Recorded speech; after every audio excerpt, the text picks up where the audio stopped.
আজিৰ অগপ দলৰ সভাপতিৰ নিৰ্দেশ মৰ্মে তেখেতসকলৰ দুজনকৈ সাংসদ লোকসভাৰ এজন আৰু ৰাজ্যসভাৰ লগতে বিধায়ক আৰু দলীয় নেতৃত্ববৰ্গ আহি আক্ৰাচুকী আদি কৰি কোচ ৰাজবংশী বিভিন্ন দল সংগঠনৰ লগত আমাৰ কোচ ৰাজবংশীসকলৰ জনজাতিকৰণৰ ইছ্যুটো লৈ আলোচনা হ'ল আৰু তেখেতসকলৰ দলীয় যিখিনি চিন্তাধাৰা সেই চিন্তাধাৰাখিনি আমাৰ আগত প্ৰকাশ কৰিলে আৰু আমাৰ মাজত থকা যিখিনি অন্তৰৰ কথাখিনিও আমি ডিছকাছ কৰিছোঁ।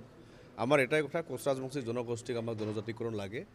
আজি পলমকৈ হ'লেও AGP দলে যেনেকৈ আহি আমাৰ লগত জনজাতিকৰণৰ ইছ্যুটোত একমত প্ৰকাশ কৰিলে আমি পলমকৈ হ'লেও তেখেতসকলৰ সদিচ্ছাক আমি সন্মান জনাইছোঁ, ধন্যবাদ জনাইছোঁ। কিন্তু এটা কথা আমি তাৰ লগতে ক'ব বিচাৰিছোঁ, কোচ ৰাজবংশীসকলক ভোক লাগিছে। ভোক নিবাৰণৰ কাৰণে কোচ ৰাজবংশীসকলে যি টি খাব পাৰে, যি টি কৰিব পাৰে। তাৰ কাৰণে আমি চৰকাৰক এটা কথাই সকীয়াই দিব বিচাৰিছোঁ, কোচ ৰাজবংশীসকলৰ ধৈৰ্য পৰীক্ষা আপোনালোকে নকৰিব। যিকোনো প্ৰান্তত যিকোনো চেষ্টা, যিকোনো শক্তি প্ৰয়োগ কৰি হ'লেও কোচ ৰাজবংশীসকলৰ যি সাংবিধানিক অধিকাৰ, সেই সাংবিধানিক অধিকাৰ কাঢ়ি অনাৰ ক্ষেত্ৰত যিখিনি আমাৰ কৰণীয় সেই কামখিনি আমি কৰি যাম। অলৰেডি আমি কোচ ৰাজবংশী সমাজে আমি সিদ্ধান্ত লৈছোঁ, কোচ ৰাজবংশী জনগোষ্ঠীক অতি শীঘ্ৰে জনজাতিকৰণ কৰিবই লাগিব। ইয়াত 25 তাৰিখ ডেটটো আমাৰ কাৰণে কোনো ডেট নহয়। আমি এটাই কথা কৈছোঁ, 25 তাৰিখে কি হয় নহয় আমি সেইটো নাচাওঁ। 26ৰ বিধানসভা ইলেকশ্যনৰ আগত কোচ ৰাজবংশীসকলক জনজাতিকৰণ কৰিবই লাগিব। ইয়াত এটা কথা আমি স্পষ্টকৈ কৈ দিছোঁ, আজি 5-6টা দশক আমি আন্দোলন কৰি জনজাতিকৰণ বিচাৰিছোঁ, এতিয়ালৈকে আমি পোৱা নাই।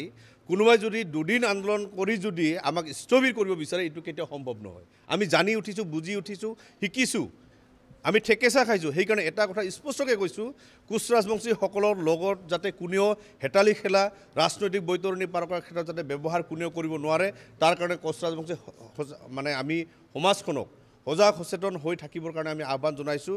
লগতে আমি AGP দলৰ ফালৰ পৰা আজি আমি এটা কথা কৈছোঁ, কোচ ৰাজবংশীসকল য'ত য'ত বসবাস কৰে, আমাৰ আন্তঃগাঁথনি, আমাৰ মানচিত্ৰৰ যি পৰিৱৰ্তন ঘটিছে, সেই পৰিৱৰ্তনখিনি আপোনালোকে দলীয়ভাৱে নিৰীক্ষণ কৰিব লাগে আৰু অসমৰ যি জ্বলন্ত সমস্যা কোচ ৰাজবংশীসকলৰ জনজাতিকৰণ সমস্যা, এই কথাটো AGP দলক আমি এই কথাটো স্পষ্ট কৈছোঁ, আপোনালোকে আহি আমাৰ সমাজখনক চাওক, আমাৰ সমাজ ব্যৱস্থা কি হৈছে।